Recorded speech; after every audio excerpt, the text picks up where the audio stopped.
Car Hater here. This is a 2020 GMC Terrain.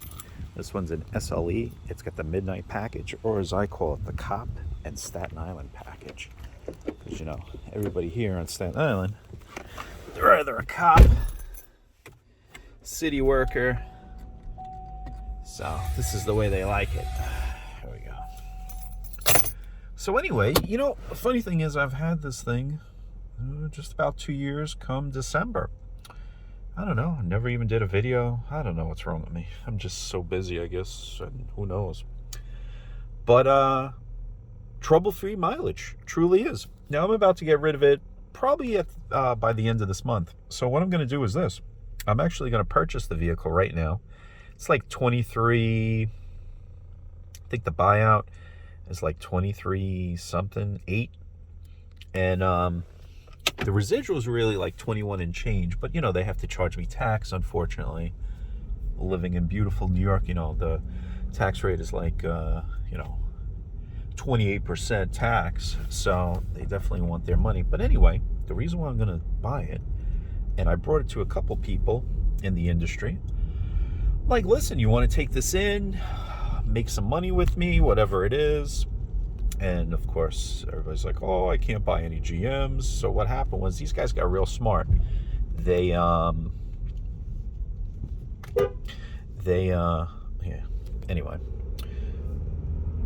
stopped everybody from purchasing leases. Not just GM either. They did it over the summer. I think it was like in July. They did it with a whole bunch of companies. Honda, just about everybody now. Nissan, you got Toyota, I think, in there. Everybody's in there.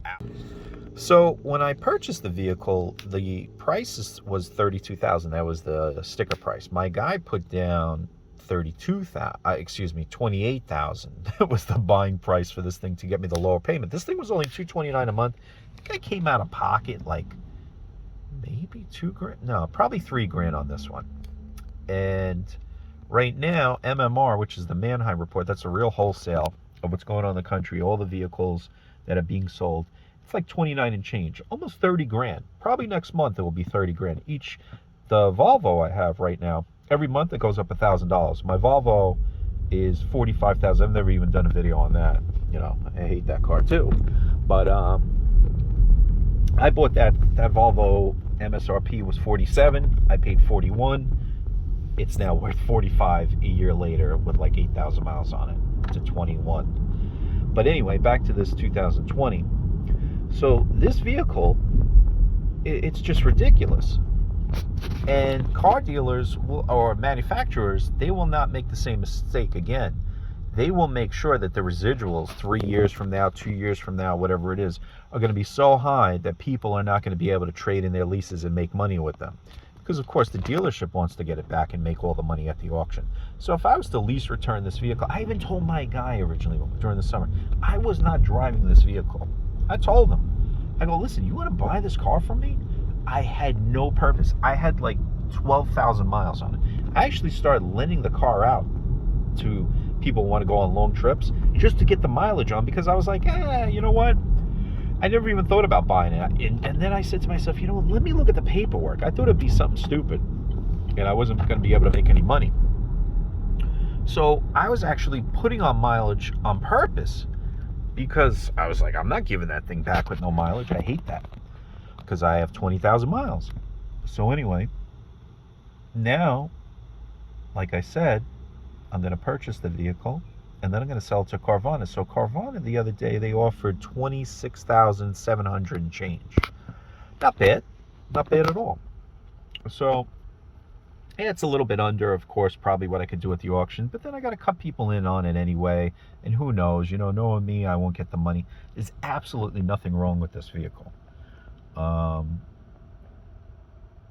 only complaint about this vehicle was those two front tires. You see, they're at 34. I don't know what it is. Originally, my driver's side didn't have a leak. It didn't have a nail in it or anything like that. It used to leak. It was really annoying. One day it would leak, then it wouldn't. So then just recently, the passenger side started doing that. And this thing's got like Hankooks on it. Not a bad tire. So I ended up putting that stupid spare fix a flat or whatever, because I'm not dealing with this crap. I'm not going all the way to Long Island Rim to my buddy's place so he can reseal the tires. That's what it had to be. I guess the seals weren't right. There's been no issues. I've done 2 oil changes with it. You know, not like there's really much to service on this vehicle. I was doing 120 with this thing one time. It basically does 120. You know, it's got the 1.5 liter 4-cylinder. I think it's got what, 170 horsepower. This one's got the 9-speed. See, this is a little different than the Chevy version. The Chevy's only got a 6-speed. This one's got the 9-speed. Is it necessary? Not really. The RPMs do drop down, but the only other complaint I would say is that the transmission, like all these other transmissions, they are searching a lot of times. And sometimes this vehicle, it holds the gears a little bit too much. You know, it's a little strange because look, you got to go like this. Now, the only way to shift, now if you look down, it'll say L6. So if I want to shift it, I got to do that. Now I'm in L7. Let me just shift down. Hold on. You know, all these new cars, I mean, they really don't, like, yeah, it's at like almost 3,000 or whatever. You don't even feel it holding back. Not like, you know, stick shifts or whatever. But, that would, you know, that's a little weird. You have to get used to doing the stupid tranny that way or whatever. But, whatever. That's about it with that.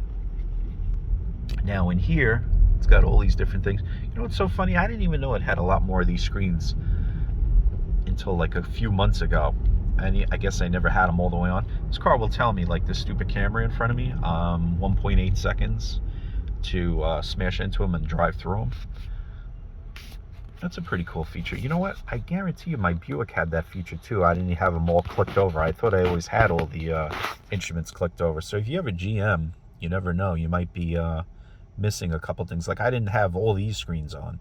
The coolant, a lot of these different ones. Would I recommend this vehicle? Sure. So the same vehicle, according to the dealer, he was telling me, this car is now $4 and change a month. That's crazy for a base one. You know, nothing in it, none of this trim. You know, it's got like the little gold stitching or yellow stitching in it. I'll tell you, you know what? The back seat room is real deal. You know, you can fit a lot of stuff. One of the cool things is this passenger seat, it goes down. So what that helps me with is lumbar and stuff like that. And you know what? I do use my vehicles for that kind of stuff. You know, I try to. Also has what? It has like LEDs, I guess, or xenon headlights. I don't even know. I guess it's LED now because they're blue. Now it's nice. It's got the nice daytime running lights. You know, it's a nice vehicle. Rides nice. Lots of room. Gas mileage, you get like 300 miles on a tank of gas. I think it's got like a 14-gallon gas tank. So, not bad. You know, American cars, they're very good cars. You know, today every car is a good car basically out there. So I love when people would like say, oh, American cars, blah blah blah. Nah. Oh, this one doesn't have the nav, by the way, but you have the Android Auto. You know, you have that capability. And for some strange reason, this one didn't come with XM, but when you plug in the phone, it has it. And then it has all types of apps and stuff like that. You know, you got like, you could do like this crazy old-fashioned nav if you want to. You could send it through the app. The phone. Yeah, the GMC phone app if you wanted to also. And it's got the starting capability. One thing about these, they redid the app. They ruined it, but then they kind of fixed it. But one of the cool things about these vehicles is that they really do react quickly with the app, and it's amazing because think about it. It's going all the way up into the sun. I mean, into a satellite, opening the vehicle very quickly. All right, at my restaurant, but actually a long car hater on this vehicle. There you go. My only complaint about this GMC is the tires. I don't know. These Han Cooks. It's so strange. Let me get out of there.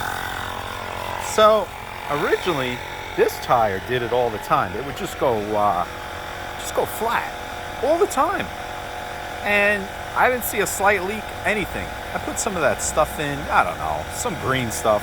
Anyway, it fixed the problem, but sometimes even the pressure would be off regardless. So now the other side's doing it, and I put some of it in. I didn't have as much, but now I had 35 pounds in here, then all of a sudden it just goes to 0.